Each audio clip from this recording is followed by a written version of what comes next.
السلام عليكم ورحمة الله وبركاته.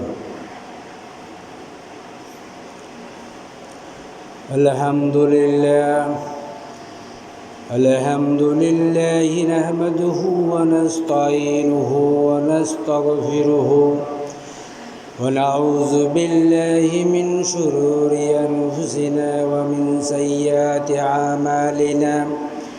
من يهده الله فلا مضل له ومن يضلل فلا هادي له، ونشهد أن لا إله إلا الله وحده لا شريك له، ونشهد أن محمدا عبده ورسوله الذي أرسله بالحق بشيرا ونذيرا وداعيا إلى الله بإذنه وسراجا منيرا. فقد قال الله في كلامه المجيد وفرقان الحميد: أعوذ بالله من الشيطان الرجيم. بسم الله الرحمن الرحيم. إن الله وملائكته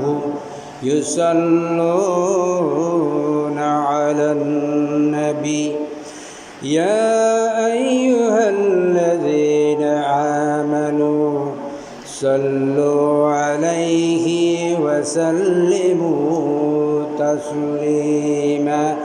اللهم صل على سيدنا مولانا محمد وعلى آل سيدنا مولانا محمد. গাছে ছিল বাসে ছিল বনের হরিণে, আবু জেহেল চাচা হয়ে নবীজিকে ছিল না। আল্লাহুম্মা সাল্লি আলা সাইয়্যিদিনা মাওলানা মুহাম্মদ ওয়ালা আলি সাইয়্যিদিনা মাওলানা মুহাম্মদ। রসুল আমার ভালোবাসা, রসুল আমার আলো রসা, রসুল আমার প্রেম বিরহে মূল আলোচনা, রসুল আমার কাজে কর্মে অনুপ্রেরণা, রসুল আমার ভালোবাসা। আল্লাহুম্মা সাল্লি আলা সাইয়্যিদিনা মাওলানা মুহাম্মদ ওয়ালা আলি সাইয়্যিদিনা মাওলানা মুহাম্মদ।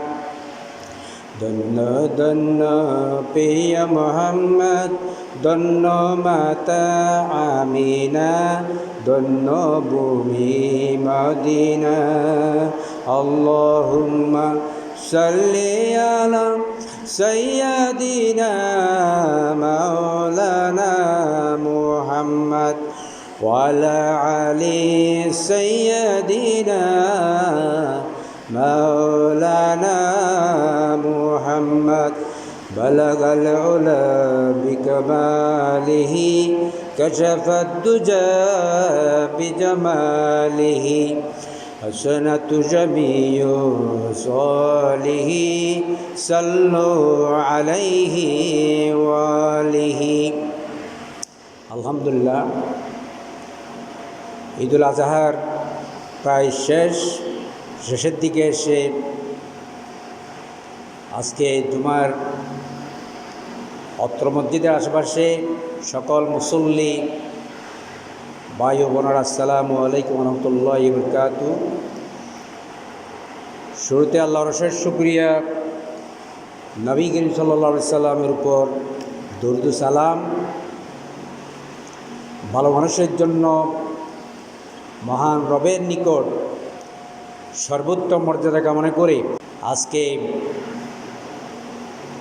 আজকের দিন, আজকের জুমার সম্পর্কে কিছু কথা বলে আমার আলোচনার শেষের দিকে যাওয়ার আমি চেষ্টা করব। আজকে আমি আপনাদের সামনে সূরাতুল মরিয়মের 85 থেকে 87 নম্বর আয়াত, এই 3টে আয়াত আপনাদের সামনে আমি পেশ করব। এই আয়াতগুলোর উপরে আমি কিছু কথা বলার চেষ্টা করব। আল্লাহ রাব্বুল আলামিন পবিত্র কোরআনের মধ্যে সূরা মারিয়াম রাব্বুল আলামিন যেটা বলেছেন সেটা থেকে আমি কিছু ব্যাখ্যা করার চেষ্টা করব। এই 3টে আয়াত আমি আপনাদের সামনে তেলাওয়াত করে শোনাচ্ছি, আপনারাও আমার সাথে পড়তে শুরু করেন।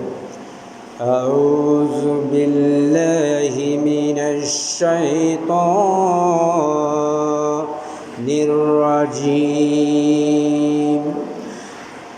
বিসমিল্লাহির রহমানির রহিম।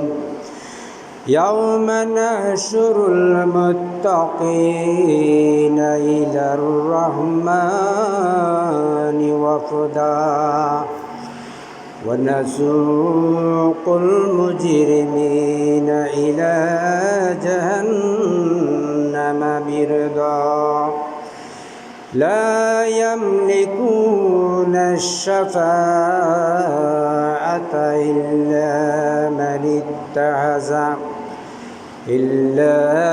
من اتخذ عند الرحمن عهدا صدق الله العظيم। সূরা মারিয়াম মক্কায় নবী করিম সাল্লাল্লাহু আলাইহি ওয়াসাল্লাম মক্কি জিন্দেগীর মধ্যে এই সূরাটি নাযিল হয়েছিল। এই সূরাটি যখন নাযিল হচ্ছে তখন নবী করিম সাল্লাল্লাহু আলাইহি ওয়াসাল্লাম এবং তার সাহাবী সঙ্গী সাথী মুসলমানদের উপরে কাফের মুশরিকদের নির্যাতন এত বেশি চরমে আকার ধারণ করল। নবী করিম সাল্লাল্লাহু আলাইহি ওয়াসাল্লাম এবং তার সাথীরা, তার সাহাবীরা, নারী পুরুষ তৎকালীন যারা মুসলমান হয়েছিলেন তাদের উপর এমনভাবে নির্যাতন, নিষ্পেষণ, অত্যাচার, তাদের উপরে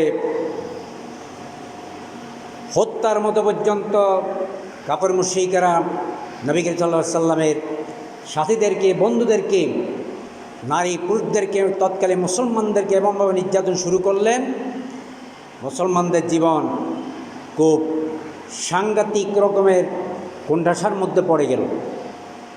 তারপরও আল্লাহ রাব্বুল আলামিন তার নবীকে সান্ত্বনা দিয়ে সূরা মারিয়াম নাজিল করলেন। তৎকালীন নবী করিম সাল্লাল্লাহু আলাইহি ওয়াসাল্লামকে ইশারা করলেন, এই মুহূর্তে যেদিকে পারো সেদিকে একটু আশ্রয় গ্রহণ করো এবং যেখানে যাবে সেখানে পৃথিবীর মানুষকে তোমরা দ্বীনের পথে রাখবে, আল্লাহর পথে রাখবে, নবীর পথে রাখবে, আখরি নবী মুহাম্মদ রাসূলুল্লাহ সাল্লাল্লাহু আলাইহি ওয়াসাল্লামের দিকে তোমরা যেদিকে পারো সেদিকে ইসলামের পথে মানুষকে ডাকতে শুরু করো। তৎকালীন নবী করিম সাল্লাল্লাহু আলাইহি ওয়াসাল্লামের কিছু সাহাবী আবিসিনিয়ার মধ্যে চলে গিয়েছিলেন। জাফর ইবনে আবু তালিবের নেতৃত্বে হযরত উসমান রাদিয়াল্লাহু তাআলা তার পরিবার সহ এরকম কিছু পরিবার আবিসিনিয়ার মধ্যে চলে গিয়েছিলেন। কারণ আবিসিনিয়ার রাজা ছিলেন বাদশাহ নাজ্জাশী। তিনি ইসলাম প্রিয়, আল্লাহ প্রিয়, রসুল প্রিয়, তিনি ইসলামের অনুসারী ছিলেন। তিনি একজন তৎকালীন ভালো একজন শাসক ছিলেন, রাষ্ট্রপতি ছিলেন।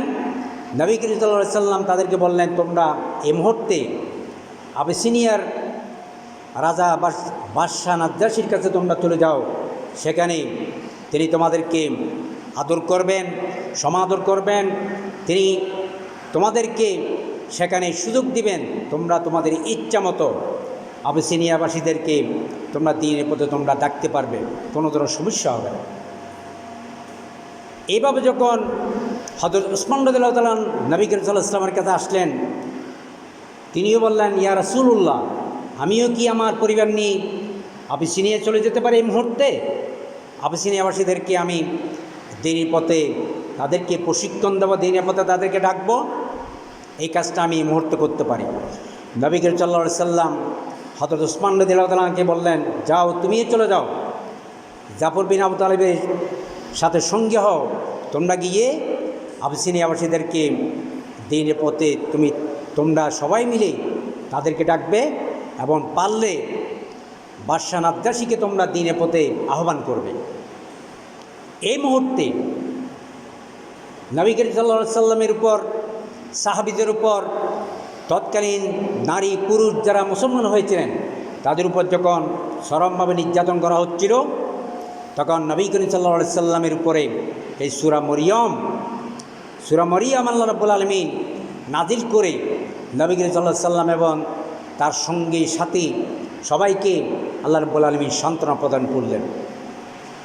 এই পথে তোমাদের উপর বিপদ হবে, নির্যাতন হবে, দ্বীনের পথে তোমরা যখন মানুষদেরকে ডাকবে, তখন এই কাফের মুশরিকরা তোমাদের বিরুদ্ধে বাধা দান করবে, তোমাদেরকে স্বাভাবিকভাবে দ্বীনের পথে মানুষকে ডাকতে তোমাদেরকে সুযোগ দিবে না। তারপরেও তোমরা আল্লাহর পথে, নবীর পথে, রাসূলের পথে, এই পথে তোমরা মানুষকে ডাকতে থাকো, কারণ এই পথ হলো তোমাদের আসল পথ, এই পথ হলো কল্যাণের পথ, এই পথ হলো দুনিয়া এবং আখিরাতের একমাত্র কল্যাণ নিহিত রয়েছে এই পথে। সুতরাং এই পথে বিপদ হোক, আপদ হোক, নির্যাতন হোক, হত্যা হোক, গুম হোক, যত কিছু তোমাদের বিরুদ্ধে তারা পদক্ষেপ গ্রহণ করুক না কেন, তারপর তোমরা দমিয়ে যাবে না, তারপর তোমরা হতাশ হবে না, তারপর তোমরা নিরাশ হবে না। এই পথ হলো তোমাদের জন্য আসল পথ, এটাই হলো জান্নাতের পথ। সুতরাং এই পথে তোমরা কাজ করতে থাকো। তৎকালীন নবী করিম সাল্লাল্লাহু আলাইহি ওয়াসাল্লাম এবং তার সাথীদেরকে আল্লাহ রাব্বুল আলামিন সান্ত্বনা দিয়ে তিনি বললেন, সূরা মরিয়মের ৮৫ নম্বর আয়াত থেকে শুরু করে ৮৭ নম্বর আয়াত পর্যন্ত 3টি আয়াতের মধ্যে খুব সুন্দর করে আল্লাহ রাব্বুল আলামিন বলে দিয়েছেন। আল্লাহ রাব্বুল আলামিন সূরা মরিয়মের মধ্যে ৮৫ থেকে ৮৭ নম্বর আয়াত পর্যন্ত এই 3টি আয়াতের মধ্যে আল্লাহ রাব্বুল আলামিন বলে দিয়েছেন, ইয়াওমা নাহশুরুল মুত্তাকিনা ইলার রাহমানি ওয়াফদা। সেদিন রহমতের ফেরেশতারা তারা বলবে, আমরা মুত্তাকিদেরকে, মুসলমানদেরকে মালিকের কাছে, আল্লাহর কাছে তোমাদেরকে মেহমানের মতো করে, দুলার মতো করে তোমাদেরকে সাজিয়ে গুজিয়ে আমরা নিয়ে যাব। রহমানের বান্দাদেরকে, যারা ইসলামের পথে কাজ করবে, তাদেরকে আল্লাহ রাব্বুল আলামিন রহমতের ফেরেশতা পাঠাইয়া আল্লাহর কাছে সাদরে, দুলার মতো করে, সুন্দর করে তাদেরকে আল্লাহর কাছে নিয়ে যাবে। আল্লাহর কাছে নিয়ে তাদেরকে কাল কিয়ামতের দিন যখন বিভীষিকাময় যখন শুরু হবে, সূর্য যখন মাথার উপরে চলে আসবে, মাথার কাছে এসে যখন কিয়ামতের দৃশ্য যখন বিভীষিকাময় যখন পরিণত হবে, খুব ভয়াবহ যখন পরিণত হবে, খুব খারাপ পরিস্থিতি যখন সৃষ্টি হবে, তখন আল্লাহ রাব্বুল আলামিন রহমতের ফেরেশতাদেরকে পাঠাইয়া, ফেরেশতাদেরকে আল্লাহর বান্দাদের কাছে পাঠাইয়া, নবীদের কাছে পাঠাইয়া সুন্দর করে আল্লাহর বান্দা বান্দীদেরকে সুন্দর করে আল্লাহর কাছে নিয়ে যাবেন। যখন মানুষ দিক বিদিক ছুটতে থাকবে, তখন মানুষ যখন কোনো ধরনের দিশা খুঁজে পাবে না, তখন আল্লাহ রাব্বুল আলামিন রহমতের ফেরেশতাদেরকে পাঠিয়ে তাদেরকে আল্লাহ রাব্বুল আলামিন আরশের নিচে তাদেরকে ছায়া দান করবেন। যখন প্রচণ্ড সূর্যের তাপে যখন পৃথিবীবাসী যখন কিয়ামতের ময়দানে যখন বিভীষিকাময় অবস্থা তৈরি হবে, কিয়ামত যখন শুরু হয়ে যাবে, মানুষ যখন দিক বিদিক চুপকে থাকবে, আল্লাহ রাব্বুল আলামিন রহমতের ফেরেশতাগুলা পাঠাইয়া আল্লাহ নবীদের কাছে, নবীদের অনুসারীদের কাছে, মোমেনদের কাছে পাঠাইয়া তাদেরকে আরশের নিচে ছায়া দান করবেন। সেই কথাই আল্লাহ রাব্বুল আলামিন সূরা মরিয়মের 85 নম্বর আয়াতের মধ্যে বলেছেন, ইয়াওমা নাহশুরুল মুত্তাকিনা ইলার রহমানি ওয়াফদা। সেদিন ইসলামের অনুসারীদেরকে, নবীদের অনুসারীদেরকে সুন্দর করে আল্লাহ রাব্বুল আলামিন রহমতের ফেরেশতা পাঠাইয়া তাদেরকে সুন্দর করে দুলার মতো করে নিয়ে যাবেন। আল্লাহর আরশের নিচে তাদেরকে ছায়াদার করবেন। হাদিস শরীফের মধ্যে এসেছে, সেদিন কিয়ামতের ময়দানে আল্লাহ ছায়া ছাড়া আর কারো ছায়া থাকবে না। সেদিন মানুষ দিক বিদিক ছোটাছুটি করবে, ঘরের মধ্যে অস্থির হয়ে যাবে, সাগর পরিমাণ পানি হয়ে যাবে। এই গরম পানির মধ্যে তারা ছুটতে থাকবে, কোনো ধরনের দিশা খুঁজে পাবে না। আল্লাহ রাব্বুল আলামিন সেদিন মোমেন নারী পুরুষদেরকে আল্লাহ রাব্বুল আলামিন ছায়া দান করবেন, তাদেরকে ছায়া দান করার জন্য। আল্লাহ রাব্বুল আলামিন সেদিন আল্লাহ রাব্বুল আলামিনের ছায়া তারা, আরশের ছায়া ছাড়ার কোনো ছায়া থাকবে না। আরশের ছায়ার মধ্যে আল্লাহ রাব্বুল আলামিন আল্লাহর নবীর অনুসারীদেরকে ছায়া দান করবেন। সেদিন আর কোনো মানুষকে, সেদিন কাফের মুশরিক, ইসলামের দুশমন, তাদেরকে সেখানে ছায়া দান করা হবে না। তাদেরকে সেখানে যাবার কোনো সুযোগ দেওয়া হবে না।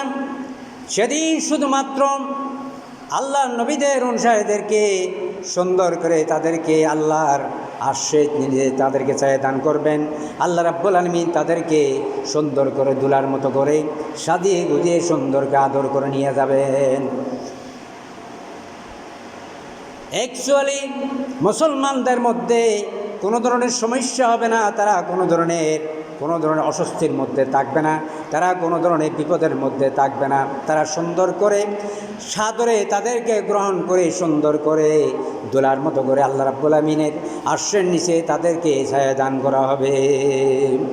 অন্য শ্রেণীর যারা কাফের, যারা মুশরিক, যারা ইসলামের দুশমন, যারা ইসলামের পথে যারা বাধা দিয়েছিলেন, যারা ইসলামের বিরুদ্ধে দুশমনী করেছেন, তাদের ব্যাপারে সূরা মরিয়মের 86 নম্বর আয়াতে বলেছেন, আল্লাহ রাব্বুল আলামিন বলেছেন, ওয়া নাসুকুল মুজরিমিনা ইলা জাহান্নামা বিরদা।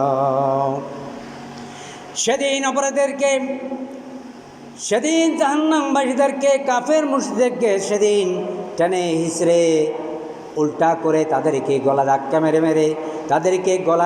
মেরে তাদেরকে জাহান্নামে নিয়ে যাওয়া হবে। সেদিন যারা অপরাধী হিসেবে সাব্যস্ত হবেন, সেদিন যারা পৃথিবীর মধ্যে অন্যায় করবেন, পৃথিবীর মধ্যে কোরআনের বিরুদ্ধে যারা অবস্থান গ্রহণ করেছিলেন, এই পৃথিবীর মধ্যে যারা ইসলামের বিরুদ্ধে যারা অবস্থান গ্রহণ করলেন, ইসলামের দুশমনী করেছেন, নবীদের বিরুদ্ধে অবস্থান করেছেন, মুসলমানদের বিরুদ্ধে ইসলামের বিরুদ্ধে দুশমনী করেছেন, অবস্থান গ্রহণ করেছেন, ইসলামের প্রতি মুসলমানদেরকে বাধা দান করেছে, আল্লাহ রাব্বুল আলামিন সেদিন কাফের মুশরিক দুশমনদেরকে সেদিন টেনে হিঁচড়ে গলা ধাক্কা মেরে জাহান্নামের দিকে নিয়ে যাবে। কোরআন আয়াত। যারা কোরআনের বিরুদ্ধে, কোরআনের আন্দোলনের বিরুদ্ধে যারা অবস্থান করলো, কোরআনের বিরুদ্ধে যারা, কোরআনের সাথে ইসলামের সাথে মুসলমানদের বিরুদ্ধে যারা দুশমনী করেছে, অন্যায় করেছে, তাদেরকে গলা ধাক্কা মেরে সেদিন টানি হিসেবে জাহান্নামের দিকে তাদেরকে তাড়া করা হবে। সেদিন কোনো ধরনের ছায়া থাকবে না। আল্লাহ রাব্বুল আলামিনের ছায়া ছাড়া, আরশের নিচে ছায়া ছাড়া আর কোনো ছায়া থাকবে না। সেদিন আল্লাহ রাব্বুল আলামিন রহমানের বান্দাদেরকে আরশের নিচে ছায়া দান করবেন, আর ইসলামের দুশমনদেরকে সেখানে ছায়া দান করা হবে না। তারা কিয়ামতের ময়দানে দিক বিদিক ছোটাছুটি করবে, এমন পরিস্থিতির মধ্যে তারা পড়ে যাবে, তারা কোনো ধরনের দিশা পাবে না, তারা কোনো ধরনের সুবিধা পাবে না, তারা কোনো ধরনের আশা কোনো কিছু তারা খুঁজে পাবে না। সূর্যের তাপ তাদের মাথার উপর আসবে, মাথার উপর এসে তাদেরকে একেবারে এমনভাবে টকবেগে গরম গরম করে ফেলবে, তারা একেবারে অস্থির হয়ে যাবে, পাগল পারা হয়ে যাবে। সেজন্য আল্লাহ রাব্বুল আলামিন বলেছেন, ইয়াওমা নাহশুরুল মুত্তাকিনা ইলার রহমানি ওয়াফদা। সেদিন মুত্তাকিদেরকে রহমানের দরবারে সুন্দর করে আদর করে দোলার মতো করে সাজিয়ে তাদেরকে সুন্দর করে আরশের নিচে তাদেরকে ছায়া দান করবেন। ওয়ানাসুকুল মুজরিমিনা ইলা জাহান্নামা বিরদা।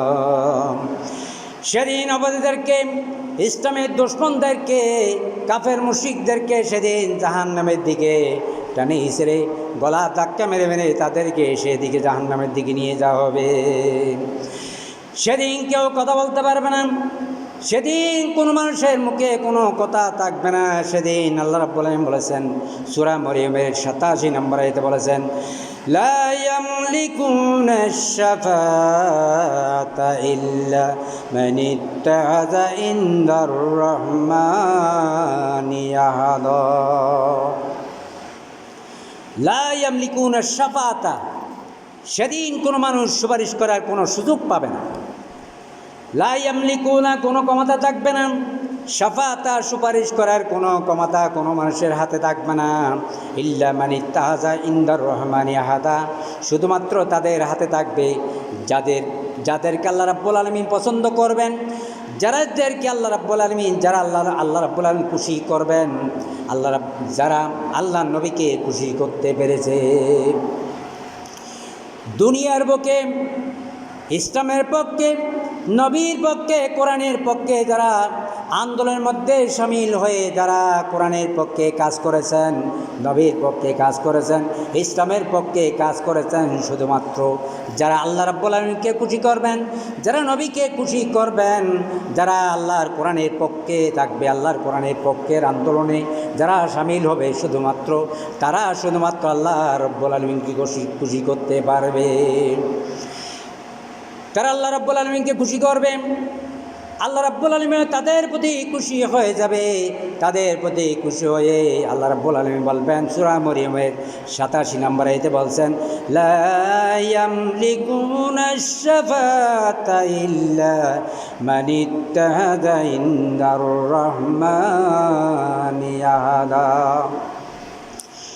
শুধুমাত্র যারা আল্লাহকে খুশি করতে পারবে, ইসলামের পক্ষে যারা কাজ করবে, কোরআনের আন্দোলনে যারা শামিল হবে, কোরআনের পক্ষে যারা রায় দেবে, তারা শুধুমাত্র আল্লাহ রাব্বুল আলামিনের পক্ষে কথা বলার সুযোগ পাবে, তাদেরকে কথা বলার অনুমতি দেবেন।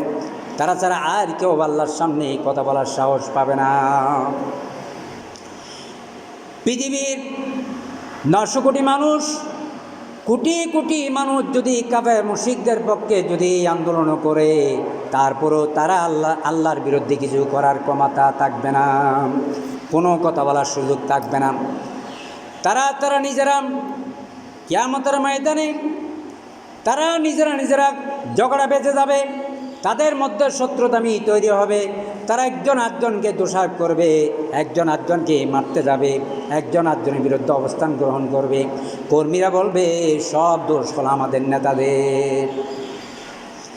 আমরা জাহান্নামে যাওয়ার আগে তাদেরকে যখন টেনে হিচড়ে যখন জাহান্নামের দিকে নিয়ে যাওয়া হবে, ওয়ানাসুকুল মুজরিমিনা ইলা জাহান্নামা বিরদা, তাদেরকে যখন জাহান্নামের ফেরেশতারা যখন তাদেরকে টেনে হিচড়ে যখন জাহান্নামের দিকে নিয়ে যাবেন, তখন তারা বলবে আমাদের নেতাদের দোষ, আমাদের কোনো দোষ নেই।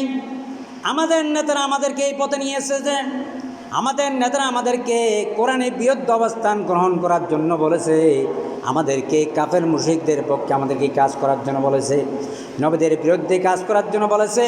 আমরা কোনো দোষ করে নেই, আমাদের দোষ হলো সবগুলো নেতাদেরকে তারা তখন খুঁজবে, নেতাদেরকে তারা খুঁজবে। নেতারা সেদিন কর্মীদের অবস্থানকে, কর্মীদের এই কথাকে তারা অস্বীকার করবে, আমরা তোমাদেরকে সেদিকে ডাকি নাই, কিন্তু সেদিন তারা অস্বীকার করলো, সেদিন পার পাবে না। তারা সবাই মিলে তাদের সবাইকে জাহান্নামের দিকে নিয়ে যাবেন।